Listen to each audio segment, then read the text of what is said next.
Hey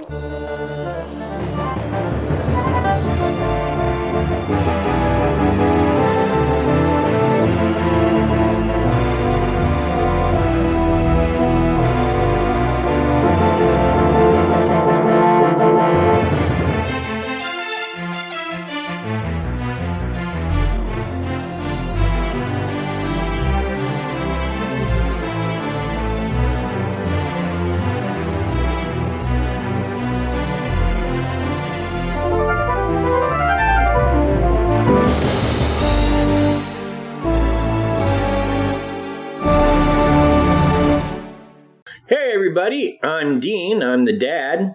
I'm Laura, I'm the mom. And I'm Crystal, and I am the daughter. And together we are...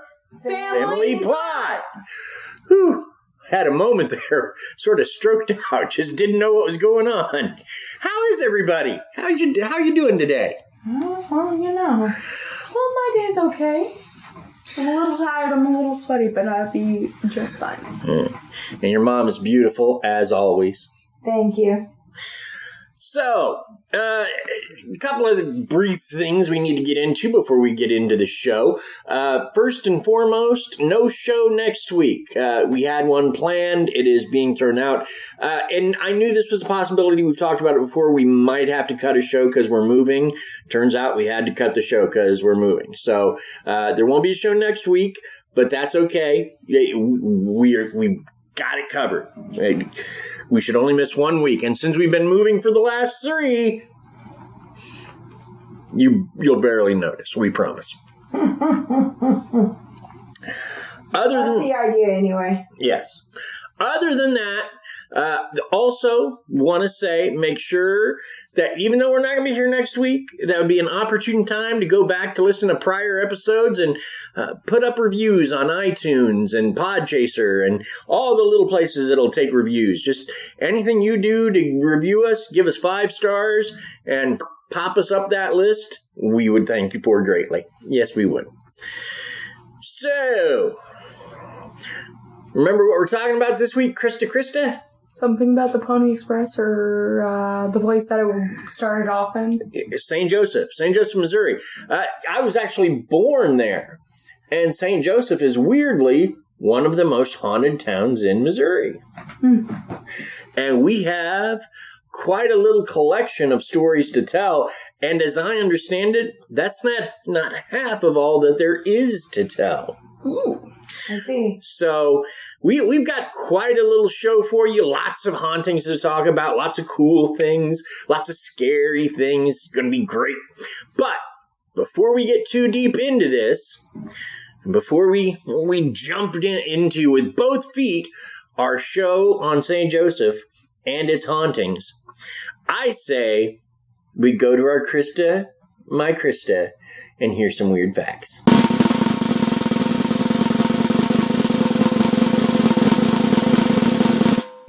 Krysta.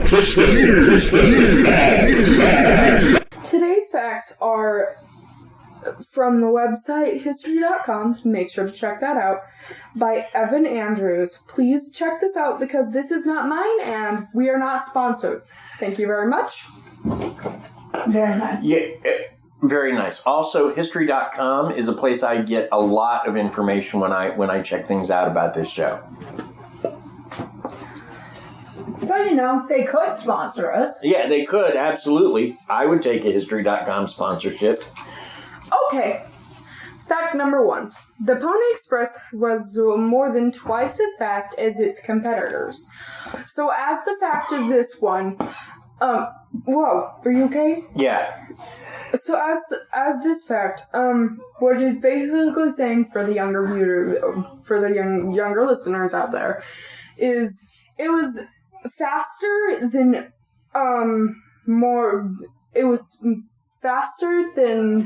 its competitors, or it's the people they face, their rivals. Competitor, rivals, both of those work. Yep, faster than the people that they did business against. Yes. Yes. Number 2, it was a financial flop, which means they went very low on money. it cost them more to run it than they made running it. Yes, ma'am. Right along that lines. But they still made a name for themselves. Yes, they did, or else we would not be talking about it right Well, there now. you go. Number 3. There was a weight limit for Pony Express riders. So for the people who delivered whatever they were delivering, they had to be a maximum of 125 pounds. And maximum means the highest weight it can go up to. Right. Yep, absolutely. So a lot of them were young men, or very young men. Or even boys. Alright, number 4. Riders were required to take a loyalty oath, which I'm guessing that's like a loyalty test, a test of your... No, because I had to read up on some of that because the Pony Express started in St. Joseph. One of the owners of the company was very religious. I forget which one. It's there's 3 of them. There's Waddell, Majors, and I can't remember. Russell. But Waddell, I think, was a very Christian one. And so they had to take an oath that was not only about loyalty, but like during their time with the company that they wouldn't use profanity and that they would in all things conduct themselves with honesty and in accordance to the good book. And yeah, it was a pretty involved little oath, but yeah. Wow. Number 5. Mail was carried in a specially designed saddlebag. So what I'm guessing this means was all the stuff that they delivered or brought to someone was carried in a bag for the packages and stuff. The specific purpose of delivery. Yep. Yeah, it had a name again. So I happened to run across this just reading through St. Joseph. I forget what its name was. It's a Spanish name, but basically it was like saddlebags, but they locked. And yeah, and so mochila, something like that. Yeah, and it has like 4 pockets on it, and each of the pockets locks, and each of them was filled with mail, and it was the only thing the riders took from horse to horse because they would ride for a day, maybe 2 on a horse and just ride it for all it was worth. And then they'd get to the next Pony Express station, change it out for a fresh horse. And the only thing that they would carry with them is that bag. The saddle would be changed. Anything else on that horse would be changed. But that bag went with them everywhere. Fair enough. All right. Thank you for listening to my 5 weird facts. Thank you for doing such good research. I'm so proud of you. Absolutely. That's amazing. She's pretty awesome, kiddo. I also broke it down for the younger listeners. Hi, younger listeners. You're pretty good at breaking things down. Well, not at the dance party. That was you too. I love you. Okay. So I think before we get too much further, we should talk about the history of St. Joseph itself. It was founded in 1826 by Joseph Roubidoux, a fur trader, and originally it was named Black Snake Hills. In 1846, the name was changed to St. Joseph, though these days most everyone refers to it as St. Joe. And there are those very special people that insist on calling it Joetown that I would like to smack in the face. No, not really. Yeah, I know people in St. Joe, so it's okay. Call it what you want. It's located in the northwest corner of Missouri, separated from Kansas only by the Missouri River. There is a lot of limestone under that town. A lot. I think there might be some limestone under there. Might be. St. Joseph was where the Pony Express got its start, and it began. Men on horseback rode with mail and news from St. Joseph, Missouri to Sacramento, California. Gee, that's a town that sounds a little familiar. Yeah, I know someone that was born in Sacramento. I do as Didn't well. we talk about this the last time we did this? Could be. Possibly. Probably. I'm kind of proud of my Krysta, so any chance to talk about you, really, I take. It was dangerous work, and many famous men had been Pony Express riders. It was founded by Alexander Majors, William Russell, and William B. Waddell.